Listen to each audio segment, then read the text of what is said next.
So this will be the first presentation today that's going to mix live internet and PowerPoint. So certainly hope this works out okay. I'm very lucky to be at this spot in the day because all day long people have been feeding you information and reports and all this new stuff that's come out over the last decade. It's a bit like one of those home shows where the person has the miracle sweeper and then somebody behind the scenes is going to sell you 2 for $20. Well, I'm the 2 for $20 guy. I'm going to tell you where you can go to pick up some of the information that Geoscience BC delivers, and more importantly, some of the philosophies and some of the features that we've been able to include in what we call our Earth Science Viewer. I was really inspired maybe about a year ago from Peter Kowalczyk, and he first taught me the word democratization. I hadn't heard it before, and it's really caught on in my constitution.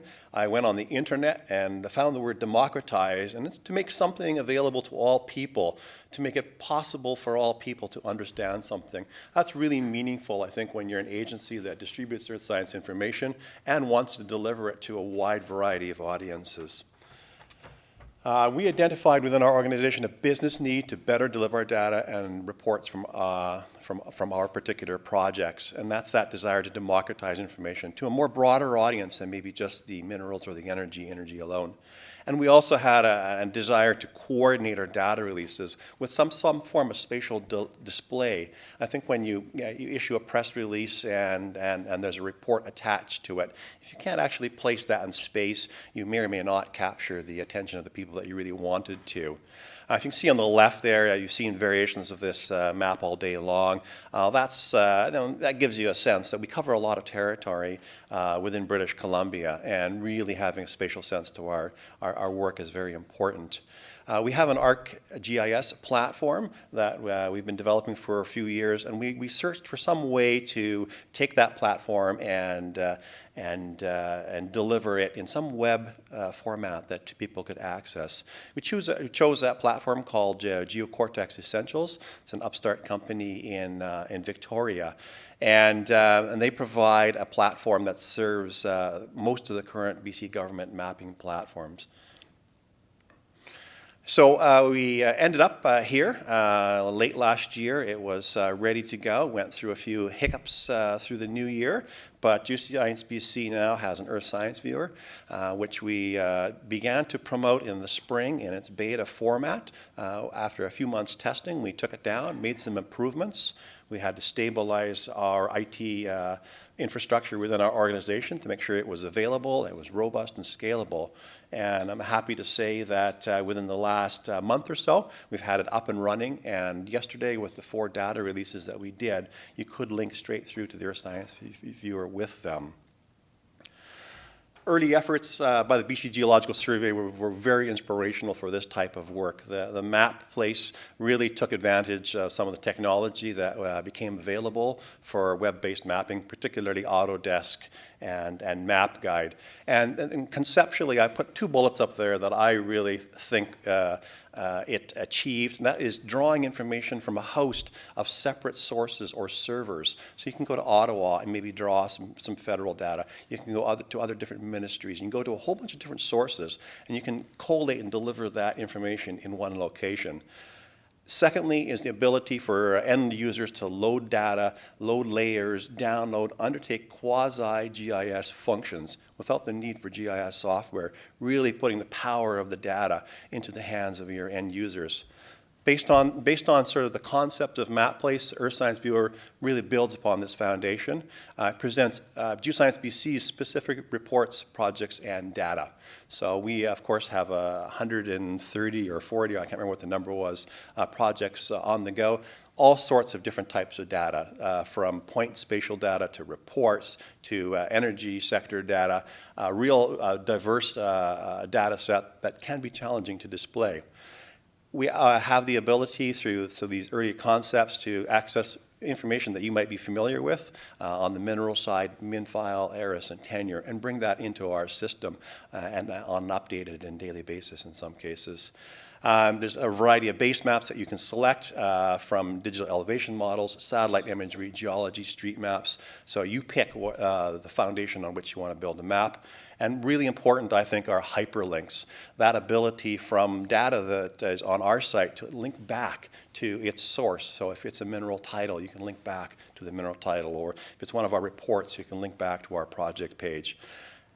Some great advances in technology in recent times with the development of HTML5, which we use in our system. That means on your smartphone, on your tablet, on your Macintosh, you can get to this system and have a look at the data. And it's not bad for printing and making exports. So this is where the presentation's either going to go left or right, depending on our success in the back. Let's have a look, live demonstration. I'm just going to surf around a little bit with you, and I hope that many of the things you see up here will be familiar and things that you have seen today. So how did it go? Is it up there? Well, there you go. This is a live internet version of the Earth Science Viewer. So far, so good. Nothing's gone haywire.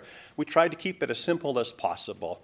It opens up with a satellite image of British Columbia, a little bit of a shade behind it. We have a global search feature here. And on the left, these are the kind of layers that you can load.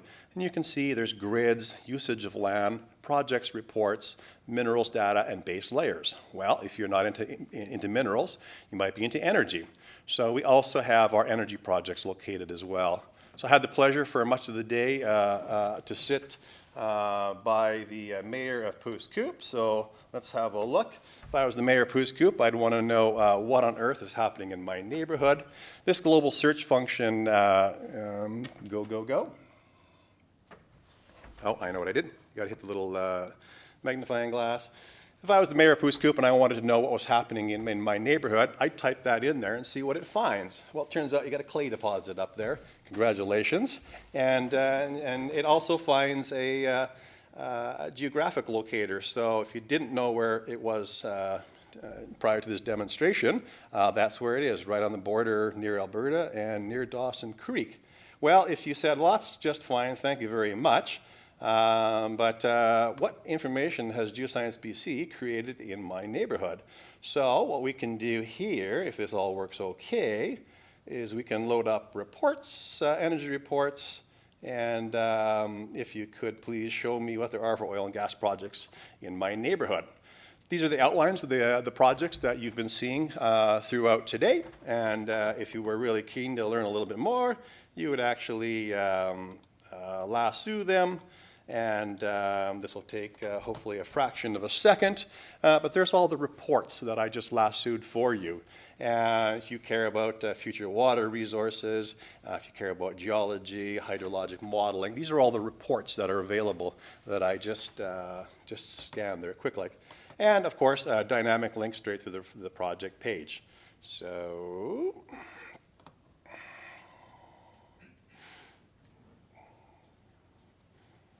Okay, there it is there. A little slow in here today, and this full screen thing is going to kill me. But this is the project page from the Geoscience BC website, and there is all the information related to that particular report. So some pretty neat functionality there in terms of just finding out what information is available. So I'll give you a little bit of a surf around on maybe some mineral information here. I've changed the theme, and you can see that we're still in the Pouce Coupe area. Let's go out to a view of the province here. And there we are, back to where we started off. You have a variety of base maps that you can actually load up. So if you don't like to look at satellite imagery, you can look at street maps. So it's a little bit of a different base map. There it is there, slightly different perspective. If you like just a plain gray base map, that gets better when you zoom in a little bit. And I'm not going to load the geology one, we're zoomed up quite a bit. It takes about 3 seconds to load if things are going well. I'm not going to risk that in a live demonstration. So let's say, for example, I've got a project that I want to learn some information about. So I put in a predetermined zoom in here, somewhere in the terrace area. I'm a prospector, or maybe I'm a resource worker within a First Nation, and I want to find out what's going on in this neck of the woods. I'm halfway through already. That's great. So what I could do is say this is the particular area I'm interested in. I'm going to draw a square on there just so you can sort of see.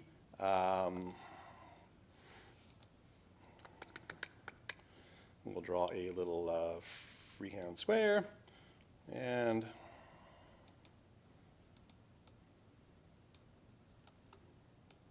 that's a terrible square.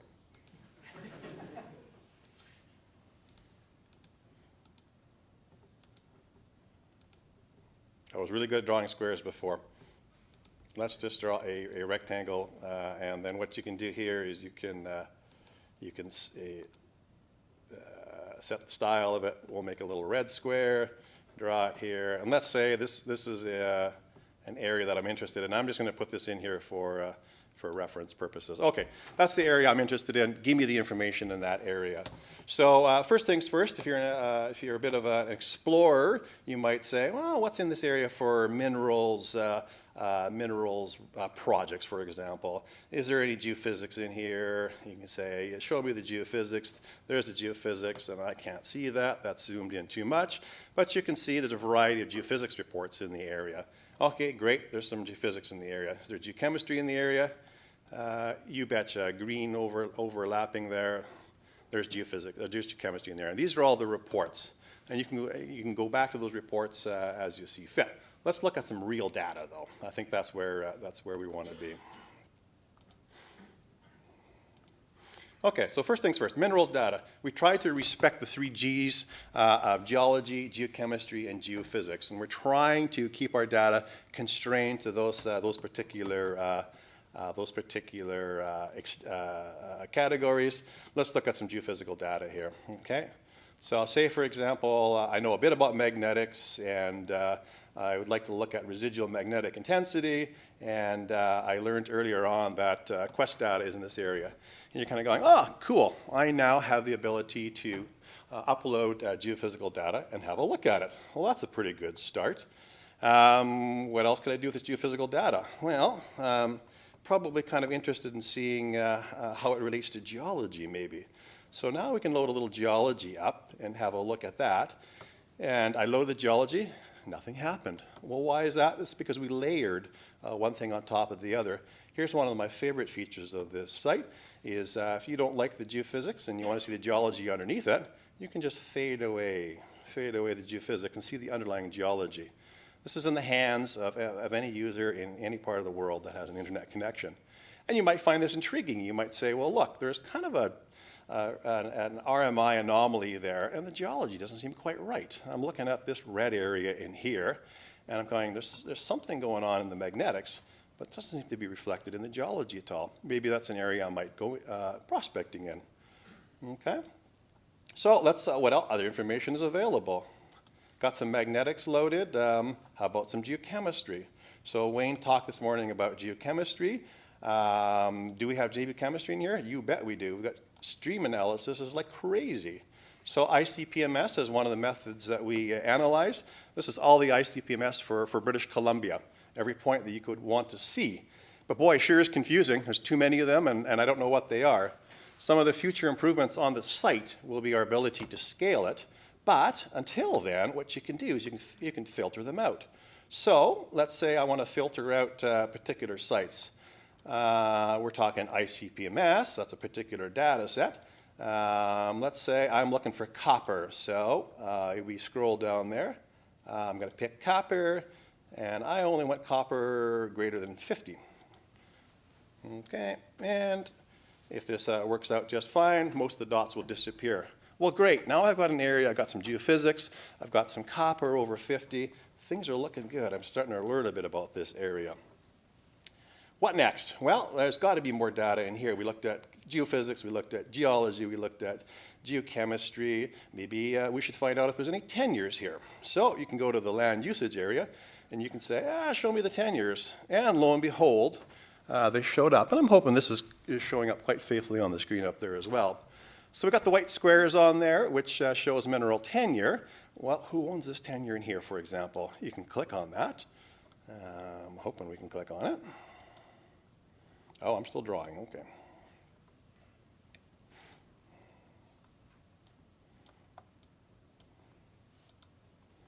Making nice squares, eh?